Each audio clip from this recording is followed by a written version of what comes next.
trillion. This amount of money is 4 times the annual economic value produced by an entire country like New Zealand, and is also how much Saudi Arabia is planning to spend on constructing a brand new city. It's called NEOM. Now, the Middle East is no stranger to large-scale, outlandish architectural extravagance. But even against this backdrop, NEOM is simply next level. Envisaged to be a core part of the country's long-term development strategy, NEOM is meant to help diversify the country's economy, bring in new tourists and investors, and make use of the Saudis' latent innovative potential. And it looks like no expense will be spared as Saudi Arabia embarks on this historic undertaking. The name NEOM is a combination of the Greek word neo, which means new, and the letter M, which is simultaneously an abbreviation for 2 things: the word mustaqbal, which means the future in Arabic, and the first letter of the first name of Saudi Arabia's current ruler, His Royal Highness Prince Mohammed bin Salman. This gives you a hint that, in addition to everything else, NEOM is a major legacy project for the ruler of Saudi Arabia, meant to outshine and outlast similar feats accomplished by the country's immediate neighbors over the last few decades. But what is the real need for building something like NEOM? And will it actually deliver on all the promises being made, or simply become the world's biggest waste of resources to date? Stay with us as we explore these and other questions in this video. Let's start with a brief overview of the country's historical and economic context, because that will help us understand the role that NEOM is meant to play in the country's current development trajectory. The Kingdom of Saudi Arabia is the largest country in the Middle East, covering a vast territory of around 830,000 square miles or 2.2 million square kilometers, or about 2/3 of the entirety of the Arabian Peninsula. The country is bordered by both the Red Sea and the Persian Gulf in the west and east, and an array of smaller Middle Eastern states elsewhere, including Jordan, Iraq, Kuwait, Qatar, the United Arab Emirates, Oman, and Yemen. Saudi Arabia also has a sizable population of around 35 million people, which, however, makes it only the 5th largest in the densely populated region of the Middle East, behind countries like Egypt, Iran, Turkey, and Iraq. The country's population is growing quite rapidly, having doubled over the last 30 years or so, since the early to mid-1990s, over roughly the same period as its economy overtook its unprecedented growth. The Saudi royal family, also known as Al Saud, first emerged in the early 18th century. Al Saud's founding fathers led various military and religious alliances throughout the 18th, 19th, and early 20th centuries, and were finally able to defeat all their rivals and unify the land in 1932, forming what came to be known as the Kingdom of Saudi Arabia. These historic events have been commemorated on the Saudi National Day, which is celebrated on the 23rd of September each year. Unsurprisingly to most people today, Saudi Arabia's economy has largely been built on oil. The country's vast oil reserves were first discovered in the 1930s, with large-scale production starting in the early 1940s, with Arabian American Oil Company, or Aramco for short, being the main operator in those early days. Most of Saudi Arabia's oil deposits are located in the eastern province, close to the coast of the Persian Gulf, including the Ghawar field, by far the largest conventional known oil field in the world, which makes up around 1/3 of the country's total production. The Saudi Arabian government started nationalizing Aramco's assets in the early 1970s, gradually increasing its ownership stake from the initial 25% to full control, with the new entity, the Saudi Arabian Oil Company, finally taking over production in the late 90s. Today, Saudi Aramco is listed on the local Tadawul Stock Exchange and is the 2nd largest company in the world after Apple, with a market value of around $2 trillion, which is roughly the size of Google and Amazon combined. The company has the 2nd largest proven crude oil reserves in the world after Venezuela, and is the largest daily oil producer globally. Thanks to all the oil money, Saudi Arabia currently sits in the top 60 globally in terms of GDP per capita, similar to countries like Bahrain, Lithuania, Kuwait, Portugal.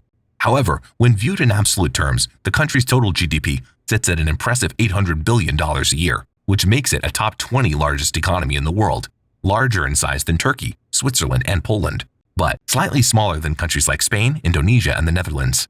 And Saudi Arabia's wealth keeps building, with its total GDP having more than quadrupled in the last 20 years, whereas the American economy, as a comparison, only managed to double in the same time period. So where is the country now? And why did it need to come up with something like NEOM at this particular point in its history? And what exactly is included as part of this groundbreaking project?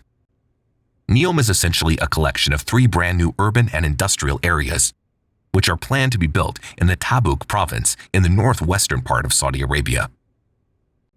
The project was first unveiled in October of 2017 by Crown Prince Mohammed bin Salman and is connected to the Saudi Vision 2030, which is the country's official plan for how to further develop both the nation and the economy while reducing its historical dependence on oil revenues. Tabuk is viewed as a promising part of the country, located close to the busy trade routes passing through the Red Sea, whose economic potential can be further enhanced through dedicated investment such as NEOM. According to its master plan, the 3 new areas of NEOM are going to include the Line, a 110-mile or 170-kilometer long linear city of around 9 million people; the Oxagon, a floating industrial complex that would hold new manufacturing and research enterprises, as well as a new regional port; and Trojena, a new outdoor mountain ski resort, complete with a purpose-built man-made lake, as well as luxury residential, retail, and tourism amenities. Because it would be built from scratch, all of NEOM's infrastructure is planned to utilize the latest international, sustainable construction technologies, for example, being 100% powered by renewable energy, including wind and solar. All of this is, of course, what's inside the project's promotional materials, and we'll need to see how much of it will be done in practice once construction gets fully underway. If you read through both the Saudi Vision 2030 as well as NEOM's own website and other promotional materials, you can identify at least 3 potential economic reasons for why the kingdom is planning to invest so heavily into this new mega project. These reasons include attempting to create an international-level innovation hub within Saudi Arabia, beginning to play a bigger role as a shipping hub for international trade that goes through the Red Sea, developing a hydrogen production and export capability to replace oil revenues in the future.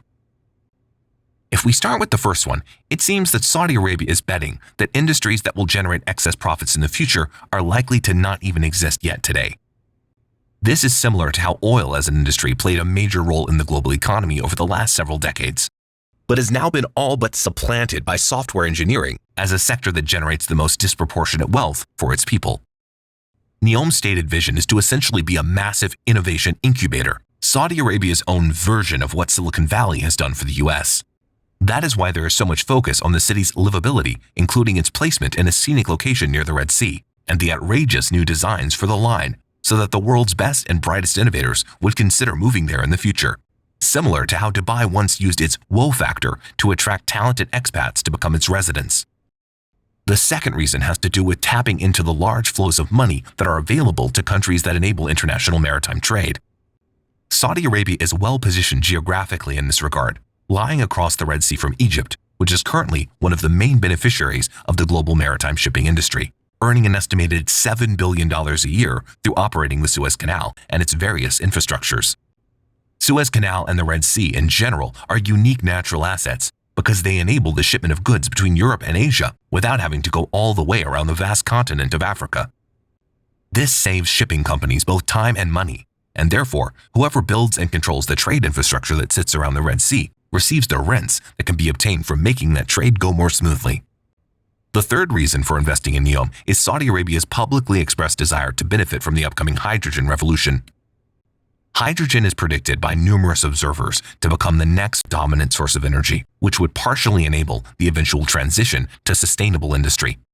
At a chemical level, when hydrogen burns, it reacts with oxygen that is present in the air to produce water, light, and heat, a property which can be used for generating electricity, powering fuel cell electric vehicles, heating buildings, and producing a wide range of feedstock chemicals, such as ammonia and methanol. It is widely believed that countries that are rich in renewable energy can benefit the most from producing hydrogen in an economical and environmentally friendly way, as you need cheap electricity to produce hydrogen in the first place. By virtue of its geographic location, Saudi Arabia is rich in both solar and wind power potential, and NEOM's Oxagon is meant to be the place where future hydrogen production and export would one day take place. However, as we alluded to earlier, it seems that economic reasons only explain a portion of the overall story of why Saudi Arabia is so dedicated to its new mega project. As with many things in the Middle East, the rest of the story seems to do with creating a grand, lasting legacy for Prince Mohammed bin Salman, which can not just rival, but exceed those of his various flashy neighbors. Similar to how pyramids, temples, and cathedrals used to be the thing you do once you built a stable and prosperous empire back in the day, so it is nowadays with man-made islands, tallest buildings in the world, football World Cups, linear cities and ski resorts in the middle of deserts. And it seems that the more outrageous the design and the more difficult it is to actually pull it off in reality, the bigger the contribution you can make towards writing your particular country's achievements into humanity's overall history books. Whatever the case may be, the world is surely paying attention to what will come of the promise of Neom. And even though it hasn't been constructed yet, the city has already captured the imagination of both Saudi Arabia's friends and rivals, and caused them to start thinking about the legacy of His Highness Crown Prince Mohammed bin Salman.